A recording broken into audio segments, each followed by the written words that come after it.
सबसे इम्पोर्टेंट जो आज के मतलब यूथ में जो मिडिल एज लोग हैं, उनके दिमाग में सबसे ज़्यादा स्ट्रेस है सेक्सुअल हेल्थ का, लो टेस्टोस्टेरोन का। और ये एक ऐसी चीज़ है जो अक्सर लोग डिस्कस नहीं करते हैं, अक्सर लोग इसका कोई वो एक क्योर नहीं ढूंढते हैं, और ये सोच के बैठ जाते हैं कि एज के साथ तो ये होना ही है। आपके हिसाब से इसको कैसे देखा जाए, और कहाँ पे अलार्म बेल बजनी चाहिए, और इसके क्या आगे प्रिवेंटिव और क्या ऐसे क्योर के मेजर हो सकते हैं जो कि एक इंसान अगर उसको अडॉप्ट करे तो थोड़ा सा बेटर सेक्सुअल हेल्थ हो सकती है, बेटर मेंटल हेल्थ हो सकती है। Brilliant question Praveen, thank you. आपने ये क्वेश्चन पूछा तो सही। मुझे सबसे इंपॉर्टेंट, मुझे सबसे अच्छी चीज लगी, आपने वर्ड यूज किया सेक्सुअल हेल्थ। मैं सबको बोलना चाहूंगा कि आपका सेक्स, आपकी सेक्स लाइफ, आपकी क्वालिटी और क्वांटिटी ऑफ सेक्स दोनों are directly connected to your health. कोई दो राय नहीं है इसमें, ठीक है। सबसे इंपॉर्टेंट कनेक्शन है आपके मेंटल हेल्थ के साथ। अगर आपकी सेक्स लाइफ पुअर है तो इसका डायरेक्ट इंपैक्ट आपके मेंटल हेल्थ के ऊपर होगा। दूसरा, अगर आपकी सेक्स लाइफ पुअर है तो आपके लाइफ में स्ट्रेस भी होगा, आप सोएंगे भी नहीं ठीक से। वो लोग जिनकी सेक्स लाइफ है, उनकी क्वालिटी ऑफ सेक्स खराब होती है, वो लोग कम सोते हैं। हमने इतनी बड़ी बातें की कि जब आप कम सोते हो उसके इम्प्लीकेशन ऑन योर हेल्थ क्या है। ओके, सो जब हम सेक्स की बात करते हैं, सबसे पहले समझना है कि मेन की सेक्सुअल हेल्थ और विमेन की सेक्सुअल हेल्थ अलग है। ओके, जब हम मेन की बात करते हैं, हम लोग बहुत ही ज्यादा स्पॉन्टेनियस होते हैं when it comes to sex. मतलब आप घर पे हो, एग्जांपल दे रहा हूं, आपकी वाइफ ने या आपके पार्टनर ने कोई ऐसे कपड़े पहने हैं जिसको देख के आप एक्साइट हो गए, स्पॉन्टेनियस आपको मन करेगा सेक्स करने का।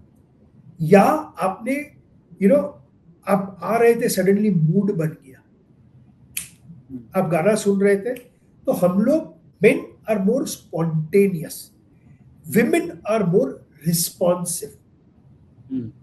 तो विमेन के लिए आपको विमेन को कहीं ना कहीं रिस्पॉन्सिवनेस में लाना पड़ेगा, प्रिपेयर करना पड़ेगा। इसके लिए विमेन की सेक्सुअल हेल्थ के पर्सपेक्टिव से फोर प्ले का बहुत बड़ा रोल है, right. It starts with physical touch, it starts with kissing, it starts with a lot of things before you actually get into intercourse. तो सबसे पहले हम मर्दों को ये समझना होगा कि हमारी सेक्सुअल ड्राइव और उनकी सेक्सुअल ड्राइव में फर्क है। You cannot expect your partner to be spontaneous when it comes to sex. You are spontaneous, she is responsive. दूसरा, आपका ऑर्गेज्म बहुत जल्दी आता है कंपेयर टू विमेन। एवरेज बोलते हैं 2 या 3 मिनट में आपका ऑर्गेज्म होता है। विमेन को ज्यादा टाइम लगता है। विमेन के 4 फेजेस होते हैं ऑर्गेज्म। सबसे पहला होता है फोरप्ले। फोरप्ले के थ्रू उनके वजाइना में वाइब्रेशन आता है। इसीलिए जब हम सेक्सुअल टॉयज की बात करते हैं, वाइब्रेटर्स की बात करते हैं। विमेन को भी ये समझना है, ये वाइब्रेशन बहुत बड़ा रोल प्ले करता है उनके ऑर्गेज्म में। तो नेचुरल वाइब्रेशन अगर नहीं भी आए तो आप एक्सटर्नल स्टिम्युलेशन यूज कर सकते हो। Vibrators are not only made for masturbation for women, they are also made to excite the woman, which we men should also know. तीसरी चीज होती है विमेन में, they need some kind of lubrication. Women के vagina के अंदर में sweat glands होते हैं जो लिक्विड देते हैं, जिससे उनके वजाइना में मॉइस्चराइजेशन का इफेक्ट होता है, जो हम बोलते हैं are you wet. This wetness is not just an indication of you penetrating the person. This is also an indication of how aroused she is. इसमें भी आपके पास 2 चॉइस है।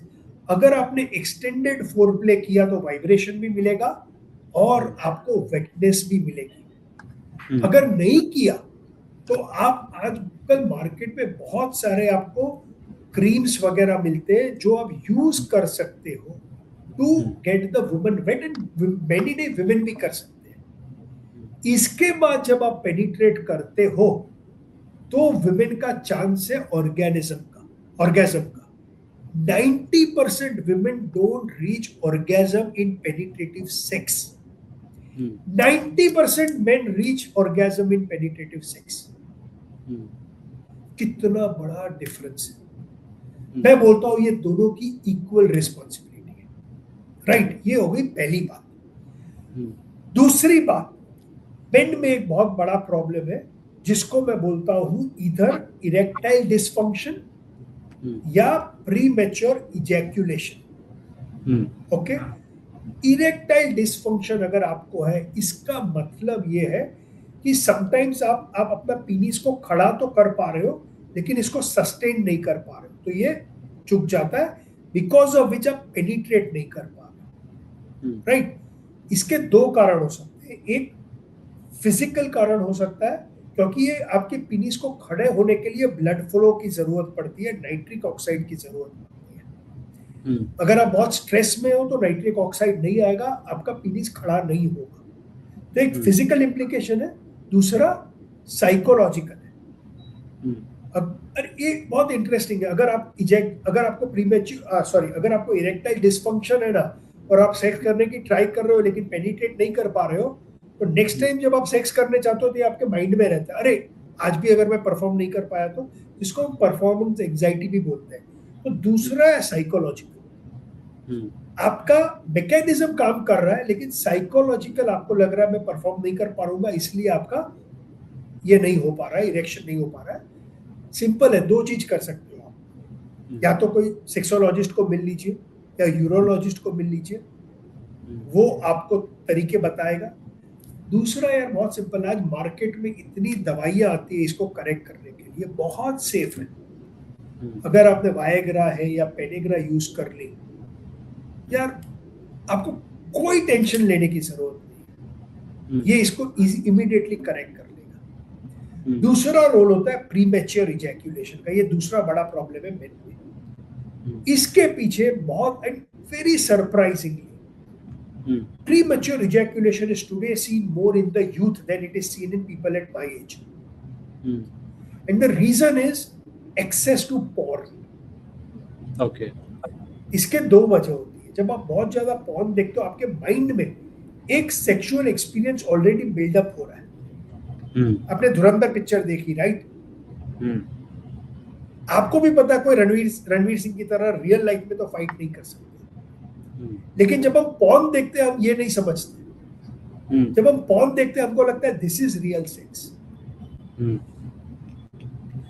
दूसरा, हम इतना ज्यादा पॉर्न देख रहे हैं, इतना ज्यादा मास्टरबेट कर रहे हैं कि जब हम ऑनेस्टली विमेन के साथ होते हैं तो हम तो थोड़े से टच में ही क्लाइमैक्स कर देते हैं। अगेन, प्रीमेच्योर इजैक्यूलेशन के दो तरीके इसको दूर करने के। सबसे पहले आपको थेरेपिस्ट के पास जाना, आपके माइंड से ये कूड़ा निकालना। अगर आप थेरेपिस्ट के साथ जाएंगे, there are enough ways you can come over this. लेकिन अगर फिजिकल कोई प्रॉब्लम है तो आपका डॉक्टर इसको फिजिकली करेक्ट कर देगा। एंड बहुत सारे मेडिकेशंस भी है, फिजिकल इंटरवेंशंस भी है, सर्जरी भी है जिसके थ्रू आप इसको करेक्ट कर सकते हैं। बट इंपॉर्टेंट ये है प्रवीण, ये रिकॉग्नाइज करना, ये रिकॉग्नाइज करना कि मैं एज अ मैन अपनी सेक्सुअल लाइफ से सेटिस्फाइड नहीं हूं, या मैं एज अ वुमन मेरी सेक्सुअल लाइफ से सेटिस्फाइड नहीं हूं। पहले रिकॉग्नाइज करना है, फिर कम्युनिकेट करना है बिटवीन पार्टनर्स, फिर ट्रायल एंड एरर करना है। बट इसके लिए इंपॉर्टेंट है हम एज अ सोसाइटी सेक्स को इतना टैबू ना समझे एज अ टॉपिक। तो थोड़ा सा कल्चरल इश्यू भी है, तो थोड़ा टाइम लगेगा, but as I said awareness शुरू हो गई है। आई एम वेरी हैप्पी, मेरे को पॉडकास्ट में ये क्वेश्चन पूछा गया। सो अवेयरनेस शुरू हो गई है। एक बार अवेयरनेस होती है ना, कंपाउंडिंग की तरह ये भी बढ़ेगा।